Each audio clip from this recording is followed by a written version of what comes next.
저는 한 번씩 저희 아내가 부러울 때가 있습니다. 저는 외동이지만 저희 아내에게는 동생이 있다라는 것입니다. 어렸을 때 간혹 나도 형제가 있으면 어떻을까라는 생각을 하였지만요. 나이가 들면 들수록 더 자주 하는 것 같아요. 저희 아내와 처제를 보면요. 서로 연락도 하고 또 도움이 필요하면 도움을 주기도 하며 기쁠 때나 슬플 때나 함께 나누는 모습을 보게 되면요. 나도 형제가 있었으면 얼마나 좋아! 라는 생각을 하게 됩니다. 물론 그렇지 않은 분들도 있겠죠. 그런데 아무리 무뚝뚝하고 또한 무관심에 무심한 관계라 할지라도 큰 위기 상황 속에서는 도움이 되는 건 또 형제 자매더라고요. 대부분 이렇게 형제 자매가 있다라는 것은요. 자주 보지 못할지라도 혹은 무심해 보인다 할지라도 마음 한켠에는 위로가 되며 힘이 되는 자기 편이 있는 것과도 같은데요. 물론 저에겐 아내와 아이들이 있지만은 가끔 형제가 없다라는 아주 작은 외로움이 저에게는 그 공간이 저에게 살짝 있어요. 그런데 아무리 우애가 좋은 형제라 할지라도 그런 자매라 할지라도 요 문제만 끼면요. 그 좋은 관계가 깨어지는 모습을 종종 보게 되는데요. 바로 돈 문제입니다. 물론 그렇지 않은 분들도 있겠지만은 간혹 재산 분할이라든지 돈 문제만 끼면은 문제가 생기고 그 관계가 틀어지는 것을 가끔 보게 돼요. 오늘 우리가 함께 볼 야곱의 이야기 또한 재산에 대한 문제로 인하여 가족 간의 갈등의 이야기로 시작이 됩니다. 우리는 지난주까지 14년 동안 라반의 집에서 노동을 한 대가로 레아와 그리고 자신이 사랑하는 라헬을 아내로 맞이하는 야곱의 모습을 보았습니다. 그리고 이후 노동에 대한 대가를 새롭게 정하는 라반과 야곱의 모습을 보았는데요. 야곱은 그 계약에서 아롱지고 점 있는 양과 염소에 대하여 그가 받을 품삯으로 요청하였고 이를 라반이 흔쾌히 허락하죠.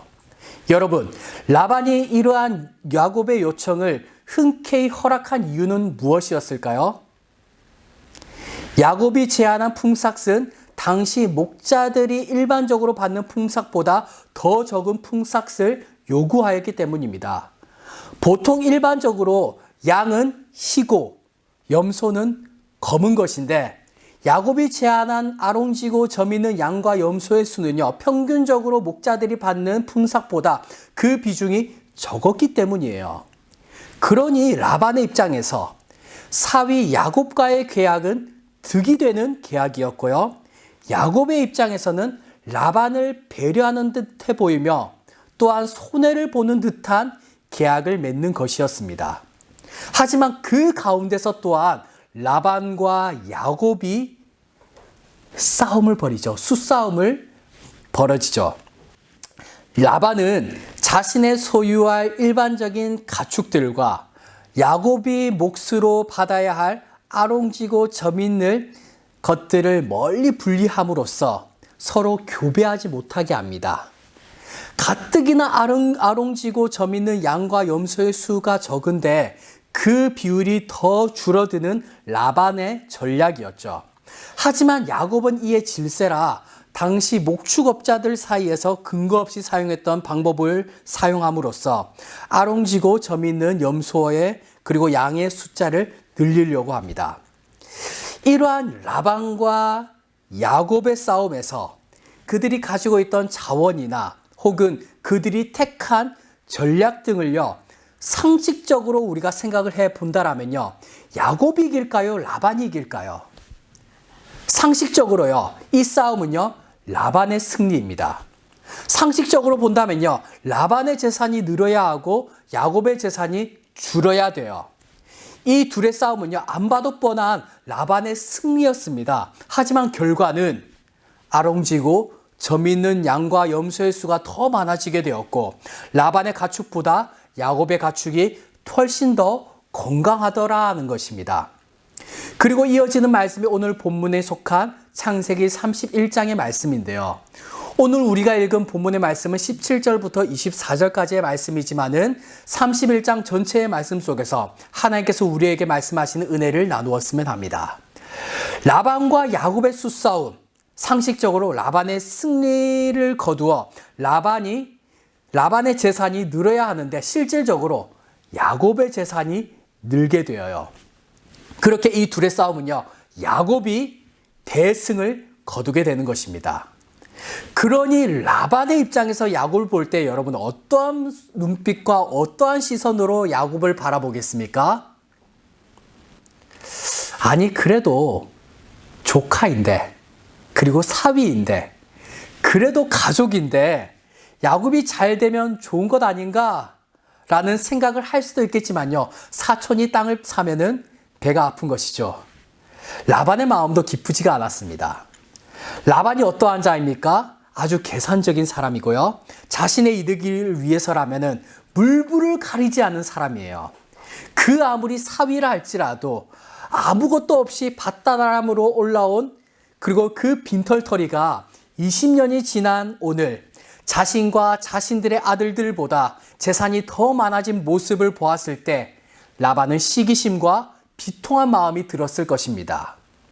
그런데 이 마음을요, 야곱이 알아차리게 돼요. 창세기 31장 1절과 2절 말씀 우리 함께 읽어볼까요? 시작. 야곱이 라반의 아들들이 하는 말을 들은즉 야곱이 우리 아버지의 소유를 다 빼앗고 우리 아버지의 소유로 말미암아 이 모든 재물을 모았다 하는지라. 야곱이 라반의 안색을 본즉 자기에게 대하여 이전과 같이 아니하더라. 라반의 아들들, 야곱에겐 처남들이겠죠. 처남들이 말하기를 야곱이 정당하게 그 소유를 얻은 것이 아니라 우리 아버지의 소유를 다 빼앗았다라고 그러한 모함의 말을 야곱이 듣게 되어요. 그리고 또한 장인 어른인 라반과 마주하였을 때 야곱을 대하는 태도나 야곱을 바라보는 그 시선이 이전과 같이 아니하더라라는 것입니다. 사실 라반의 재산 또한요, 야곱이 오기 전까지 사실 별 볼 일 없었거든요. 아니 20년 전 별 볼 일 없었던 그 라반의 재산이 야곱을 통해서 늘어났음을 라반이 보았고요, 라반의 아들들이 보았습니다. 심지어 라반은요, 야곱과 함께 하시는 하나님으로 인하여 큰 축복을 받았음을 그가 말로 인정을 해요. 그렇다면 오히려 야곱에게 고마워해야 하는 것이 아닌가, 야곱을 더 챙겨줘야 하는 것이 아닌가라는 생각이 들지만요, 그렇지 않더라는 것입니다. 그러니 야곱의 입장에서는 얼마나 그곳이 가시방석이며 또한 라반과 처남들에게 섭섭한 마음이 들었겠습니까? 그런데 이때요, 하나님께서 야곱에게 말씀을 하십니다. 우리 창세기 31장 3절 말씀 함께 읽겠습니다. 시작. 여호와께서 야곱에게 이르시되 내 조상의 땅 내 족속에게로 돌아가라. 내가 너와 함께 있으리라 하신지라. 아멘. 이전엔 그저 하나님께서 전에 고향 땅으로 돌아갈 것을 말씀하셨지, 그러니 언젠가는 고향 땅으로 돌아가야 하는데, 언젠가는 약속의 땅으로 돌아가야 하는데 라며 그 마음만 되뇌었던 야곱이었다라면 이젠 고향으로 돌아가라는 직접적인 하나님의 말씀이 야곱에게 임하였고, 야곱은 가나안 땅으로 돌아가기로 결단하게 됩니다. 그런데 이제 야곱은 혼자가 아니에요. 형에게 쫓겨 자신의 고향 땅에서 밧다나람으로 올 때는 혼자였고 빈털터리였지만은 밧다나람에서 자신의 고향 땅으로 내려감에 있어서는 처와 가족들이 있었고 또한 많은 가축들과 식솔들이 있었다라는 것입니다. 그리하여 야곱은 먼저 아내들을 설득시키고자 하는데요, 그녀들을 들러 불러서 빈털터리였던 야곱 자신이 어떻게 이곳에서 부를 이루게 되었는지와 그리고 그녀들의 아버지인 라반이 야곱에게 어떠한 부당한 대우를 하였는지에 대하여 쭉 설명을 하게 됩니다. 야곱이 아내들에게 말하기를 장인어른이 나를 보는 눈빛이 달라졌다. 이전엔 장인의 재산을 위하여 일할 때는 먼저 품삯을 어떻게 할지에 대하여 물어보기도 하는 등 어떻게든 자신의 곁에 두고 싶어하는 눈빛이었다라면은 이제는 시기심과 질투심으로 나를 바라본다. 그리고 그대들도 알지 않냐? 내가 얼마나 힘을 다하여 그대들의 아버지를 섬겼는지. 그런데 그대들의 아버지는 나를 속여서 품삯을 10번이나 바꾸었다. 그럴지라도 하나님께서는 나를 지켜주셨고 그 하나님께서 이제 나를 고향 땅으로 돌아갈 것을 말씀하셨다라며 그녀들에게 쭉 설명을 하게 됩니다. 그런데 보통요, 부부싸움이든 어떤 싸움이든지 간에 가족을 건들면 안 되거든요. 그런데 야곱은요, 그대들의 아버지가 참 별로다라면서 가족을 건들고 있습니다. 그럼 아내의 입장에서 어떠하겠습니까? 당신은 어떻고 당신네는 이라면서 부부싸움으로 번져야 하는데 레아와 라헬은 남편의 말에 동의를 하게 돼요. 당신 말이 맞다. 우리 아버지가 우리 또한 팔았고 우리의 돈마저 다 먹었으며 우리를 외국인처럼 여겼다라면서 야곱의 말에 동의하며 함께 가나안으로 향하고자 합니다.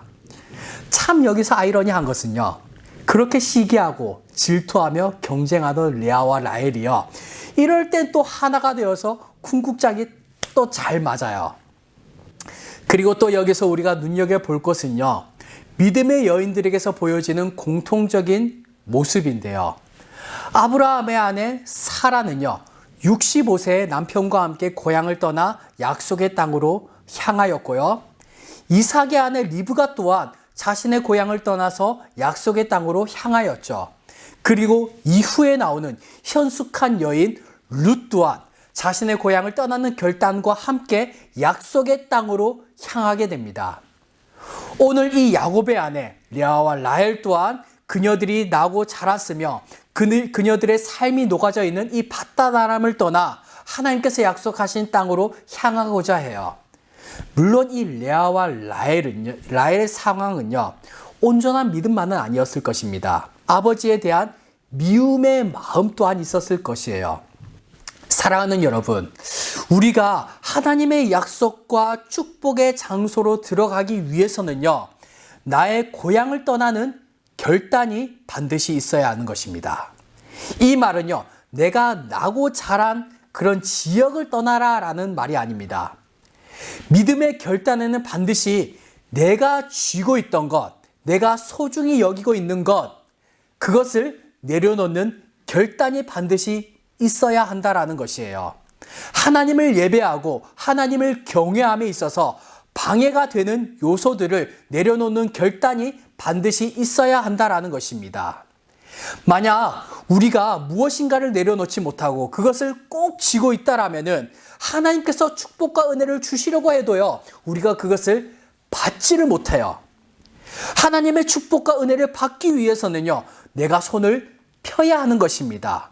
내가 손을 펴서 내가 쥐고 있던 것을 내려놓아야 하나님께서 축복과 은혜를 주실 때 내가 그것을 줄 수가 있는 것입니다. 그렇게 우리의 손을 펴서 내가 쥐고 있는 그것을 내려놓아야 하는데요. 그런데 우리의 생각에 내가 내 손을 펴서 그것들을 내려놓으면 뭔가 손해를 볼 것 같고 또 빼앗긴 것 같다라고 생각이 들 수도 있겠지만은 그것을 내려놓을 때 우리에게 진정한 자유가 있고요. 또한 하나님의 넘치는 축복과 은혜를 받을 수가 있는 것입니다. 손을 펴서 내 것을 내려놓을 때 하나님의 넘치는 축복과 놀라운 그 은혜를요, 우리가 받을 수가 있는 것이에요. 여러분, 내가 쥐고 있는 그 무엇보다도, 그 가치 있는 그 무엇보다도 온 우주를 창조하시고 만물을 주관하시는 하나님께서 주시는 그 축복과 은혜가 더 풍성하며 더 가치 있는 것 아니겠습니까? 우리 모두 믿음의 결단을 하심으로 내 것을 내려놓고 하나님의 그 넘치는 축복과 은혜를 받아 누리는 우리 모두가 되시기를 주님의 이름으로 축복합니다. 다시 오늘 본문으로 와서요. 그렇게 야곱은 두 아내의 동의를 얻고 밧단 아람을 떠나 가나안 땅으로 향하고자 하는데요. 그런데 그 시기에 대하여 성경은 이렇게 말합니다. 우리 19절과 20절 말씀 함께 읽어볼까요? 시작. 그때에 라반이 양털을 깎으러 갔으므로 라헬은 그의 아버지의 드라빔을 도둑질하고 야곱은 그 거취를 아람 사람 라반에게 말하지 아니하고 가만히 떠났더라. 그때에 라반이 양털을 깎으러 갔을 때라는 것입니다. 고대 사람들에게 양털 깎기는 봄철마다 행해지는 그런 축제였는데요. 이 축제는 라반이 살고 있던 곳에서 사흘길쯤 떨어진 곳에서 행하여졌고요. 라반의 종들 역시 그 행사로 인하여서 바빴을 것입니다. 그리하여 야곱은요, 라반에게 들키지 않고 그의 가족들과 재산들을 이동하기에 적기였을 것이에요. 그런데 여기서 라헬의 이상한 행동을 보게 되죠. 무엇입니까? 바로 드라빔을 도둑질하였다라는 것입니다. 그렇다면 드라빔이 과연 무엇이었을까? 드라빔은요, 그 당시 가족의 수호신으로서 가정의 행운과 번영을 가져다 주는 우상 조각입니다. 즉, 우상이라는 것이에요. 우상. 그런데 왜 라헬이 이러한 우상과도 같은 드라빔을 훔쳤을까?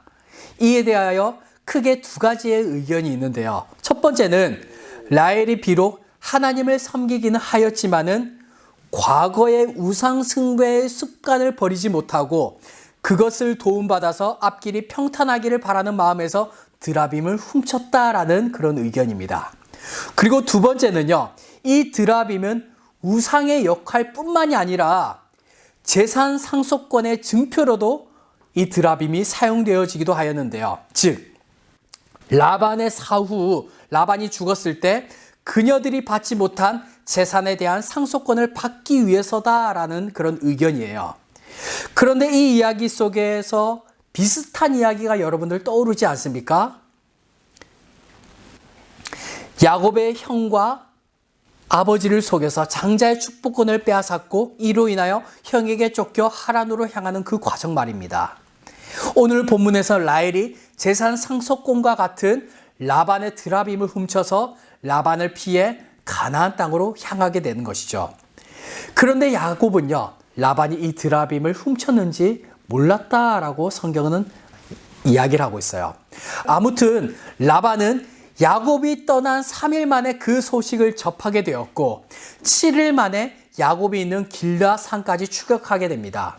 그렇게 야곱에게 다다랐을 때 하나님께서 라반의 꿈에 나타나 말씀하시기를 야곱을 해치지 말라라고 말하는 것이었습니다. 그리하여 라반은 이후 야곱과의 대면에서 사라진 드라빔에 대한 문책이 있었지만은 야곱은 이에 대하여 알지 못한다라고 말을 하였고 라헬은 치마 밑에 그 드라빔을 숨기어 생리 중이다라면서 속임으로 말미암아 그 상황을 잘 넘기게 돼요. 그리고 이후 라반과 야곱이 서로 언약을 맺음으로써 야곱은 다시 가나안 땅으로 향하게 됩니다. 그렇게 하란에서의 20년의 여정을요, 야곱이 마치게 되죠. 그런데 이 하란에서의 야곱의 이야기, 그가 형에게 쫓겨 하란으로 향하게 되었고 레아와 라헬을 얻는 그 여정 속에서 하나의 사건으로 이 야곱의 이야기를 본다라면요, 마치 라반과 야곱과의 대결 구도처럼 보이기도 합니다.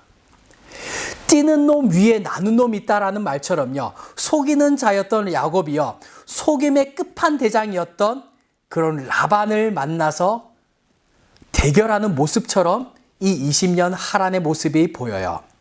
그리고 야곱이 있던 20년간 야곱의 풍삭에 대하여 10번이나 바꾸며 자신의 이득을 챙기고자 하였던 라반의 모습이었습니다. 그럼에도 그 가축을 빼앗아 야곱에게 주신 분이 누구라고 성경은 그리고 야곱은 고백하고 있습니까? 바로 하나님이다 라고 고백을 하고 있습니다. 그리고 가나안 땅으로 향하고 있는 이 야곱을 쫓아 라반의 분노를 잠재운 분은 과연 누구입니까? 바로 하나님이세요. 그렇게 여러분, 이 20년간의 싸움의 실상은요, 라반과 야곱의 싸움이 아니라 라반과 하나님의 싸움인 것입니다. 하나님이 야곱의 편이었던 것이에요. 그 아무리 상식적이며 좋은 전략을 라반이 사용하였다 할지라도 하나님과의 대결에서는 이길 수가 없는 것이죠. 아무리 아롱지고 점 있는 것을 야곱이 택했다 해야 할지라도, 그리고 비상식적인 방법으로 그 전략을 짰다 할지라도 하나님께서 야곱의 편이시라면요, 라반은 이길 수가 없는 것입니다. 하나님께서 그 문을 여시면요, 닫을 자가 없고요, 하나님께서 그 문을 닫으시면요, 감히 그 문을 열 자가 없다라는 것입니다. 야곱이 그렇게 라반에게 당하는 듯 하면서도 그 싸움에서 이길 수 있었던 이유는요, 하나님께서 야곱의 편이셨기 때문이에요. 사랑하는 여러분, 그렇게 우리의 삶 가운데서 또한 내가 싸우기보다 그 싸움을 하나님께 맡기시길 바랍니다. 하나님께 맡기는 우리의 믿음의 행위가 여러분들 무엇입니까? 바로 기도예요. 기도. 우리의 삶 가운데 막막하고 풀리지 않은 문제 속에서 그 모든 문제를 하나님께 맡겨보시길 바랍니다. 하나님께 기도하시길 바라요. 그때 보이지 않던 빛 한 줄기가 보이기 시작할 것입니다. 기도함으로 하나님께 맡겨보시길 바랍니다. 온 우주를 창조하시고 모든 만물을 주관하시는 그 다스리시는 하나님께서 여러분들을 보호하여 주시고 또한 여러분들의 삶을 인도하실 것입니다. 하나님께서 여러분들의 편이 되어 주실 것이다 라는 것이에요. 우리 모두 하나님이 내 편이 되신다라는 사실을 믿고 하나님이 나와 함께 하시며 나를 지키시고 인도하시는 사실을 믿음으로 말미암아 하나님께서 주시는 그 축복과 은혜의 길을 걸어 나가시는 우리 모두가 되시기를 주님의 이름으로 축복합니다.